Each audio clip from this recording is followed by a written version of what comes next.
Hey, so what's up guys? So today I just got this brand new brake lathe that's a Ranger RL 8500 and I made a little video on assembling the workbench here, so let's check it out.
All right, let's start building the cabinet.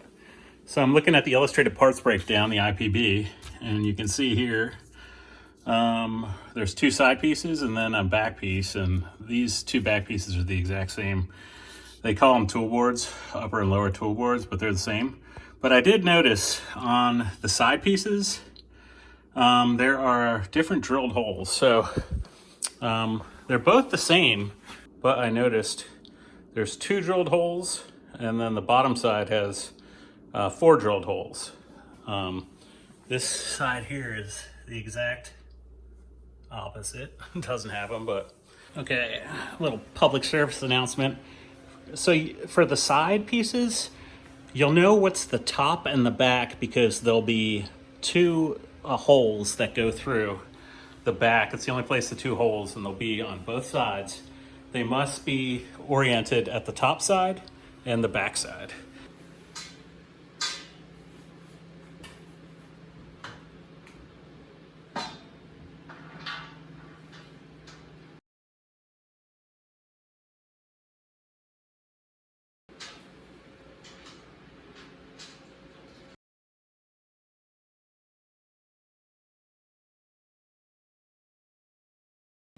Okay, I just verified this is in fact the right positioning with the two holes on the top and then the four holes on the bottom, because the chip funnel has two holes and four on the top, so it lines up. All right, with those just mocked up like that, I'm gonna go ahead and insert the rest of the bolts.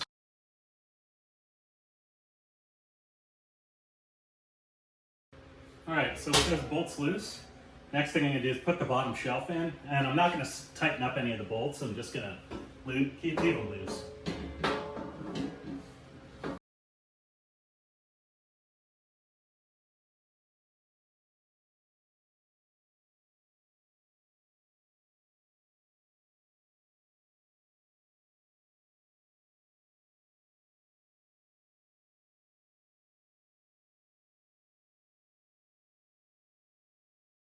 Okay, so now I'm just gonna snug the top bolts up, and then I'll flip it over and do the bottom bolt.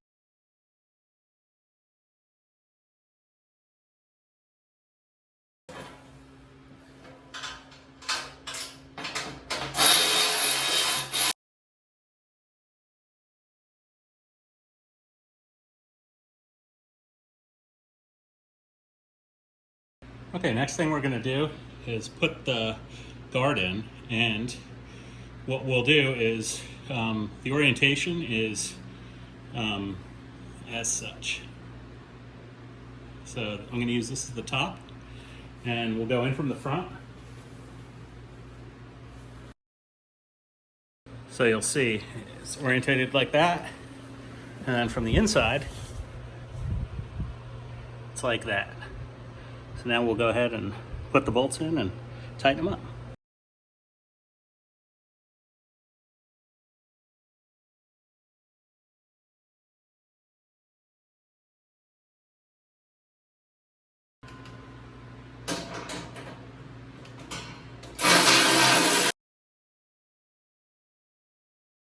Okay, next thing we'll do is on the back side, we'll use these angle brackets. And we'll attach one to that side and one to that side.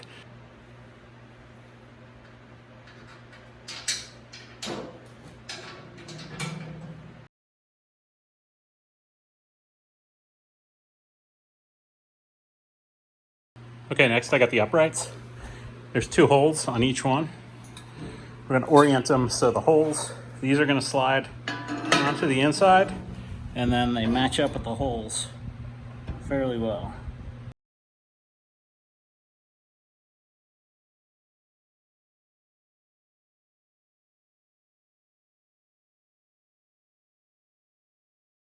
All right, so next, let's go ahead and put this in.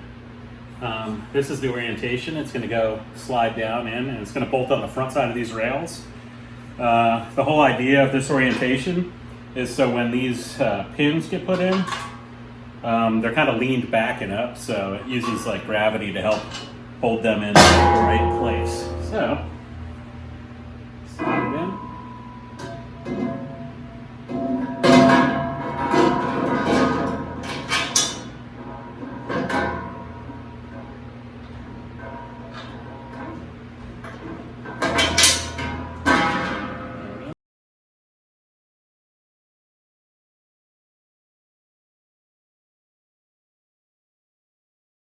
Then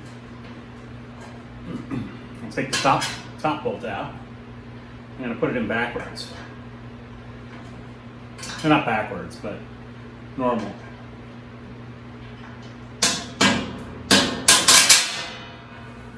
Same on this side. And put it in this way. Because we're going to put the sign on, and the sign will go from the back side.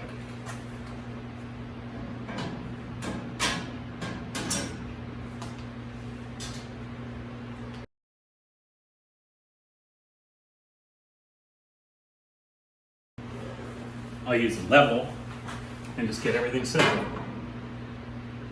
this side has come up a little bit.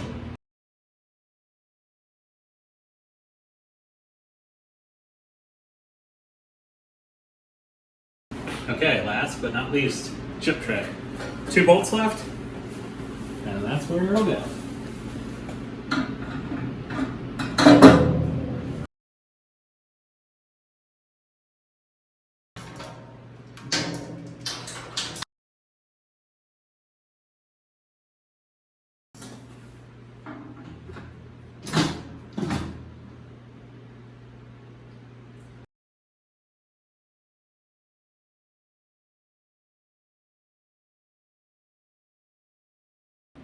All right, so I got the chip tray, or the chip funnel in. I went ahead and just slid it under the top there. I was gonna put it on top and bolt through it, but that's the right way to do it. I'll level, it's only like 1/8 of an inch or so, maybe 3/16 of thickness on the tin there. So I don't really think it threw it off level that much, but when I set the table on the floor, or the bench rather, I'll make sure it's nice and level. Anyway, the bench is complete.